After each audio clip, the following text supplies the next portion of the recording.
ஒரு அழகான கிராமத்தில் செல்வம் கொழிக்கும் வணிகர் ஒருவர் வாழ்ந்து வந்தார். அவருக்கு நிறைய சொத்துக்கள் இருந்தன. ஆனால் அவரது மனம் எப்போதும் பேராசையால் நிறைந்திருந்தது. இன்னும் அதிகமாக சம்பாதிக்க வேண்டும், இன்னும் அதிகமாகச் சேர்க்க வேண்டும் என்பதே அவரது ஒரே குறிக்கோளாக இருந்தது. அதே கிராமத்தில் ஏழ்மையான விவசாயி ஒருவர் தனது கடின உழைப்பால் வாழ்க்கையை நடத்தி வந்தார். அவருக்கு அதிக சொத்துக்கள் இல்லாவிட்டாலும் அவர் தனது உழைப்பையும் கிடைத்ததை வைத்து மகிழ்ச்சியாக இருப்பதையும் மதித்தார். ஒரு நாள் வணிகர் வயல்வெளியில் வேலை செய்து கொண்டிருந்த விவசாயியை பார்த்தார். விவசாயி வியர்வையுடன் உழைத்துக் கொண்டிருந்தாலும் அவரது முகத்தில் ஒரு அமைதியும் சந்தோஷமும் தெரிந்தது. வணிகருக்கு இது ஆச்சரியமாக இருந்தது. "ஏன் இப்படி கஷ்டப்பட்டு வேலை செய்கிறாய்? உனக்கு போதுமான சொத்து இல்லையா?" என்று வணிகர் கேட்டார். அதற்கு விவசாயி புன்னகையுடன் பதிலளித்தார். "ஐயா, உழைப்பது என் கடமை. என் உழைப்பின் பலனை நான் அனுபவிக்கிறேன்.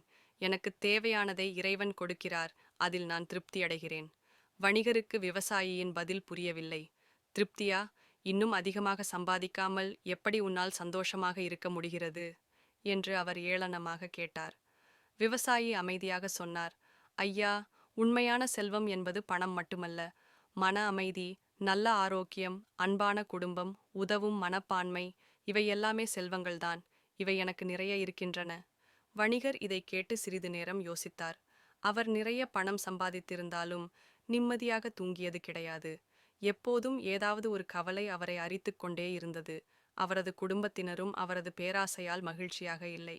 அன்று மாலை வணிகர் தனது வீட்டிற்கு திரும்பும் வழியில் ஒரு வயதானவர் பசியால் வாடுவதைக் கண்டார். இதற்கு முன்பு அவர் இப்படிப்பட்டவர்களை கண்டுகொள்ளாமல் போயிருப்பார். ஆனால் இன்று விவசாயியின் வார்த்தைகள் அவரது மனதில் எதிரொலித்தன. உடனே தனது பையிலிருந்து கொஞ்சம் பணத்தை எடுத்து அந்த வயதானவருக்கு கொடுத்தார். அந்த வயதானவரின் முகத்தில் தோன்றிய நன்றியை பார்த்ததும் வணிகரின் மனதிலும் ஒருவித அமைதி பரவியது. அன்றுதான் அவர் முதன்முதலாக உண்மையான சந்தோஷத்தை உணர்ந்தார். அதன் பிறகு வணிகரின் எண்ணங்கள் மாறத் தொடங்கின. அவர் தனது செல்வத்தை மேலும் பெருக்குவதை மட்டுமே குறிக்கோளாகக் கொள்ளாமல் மற்றவர்களுக்கு உதவி செய்வதிலும் ஆர்வம் காட்டினார். தனது தொழிலில் நேர்மையாக நடந்து கொண்டார். தனது குடும்பத்தினருடன் அதிக நேரம் செலவிட்டார். காலப்போக்கில் அவரது செல்வமும் பெருகியது.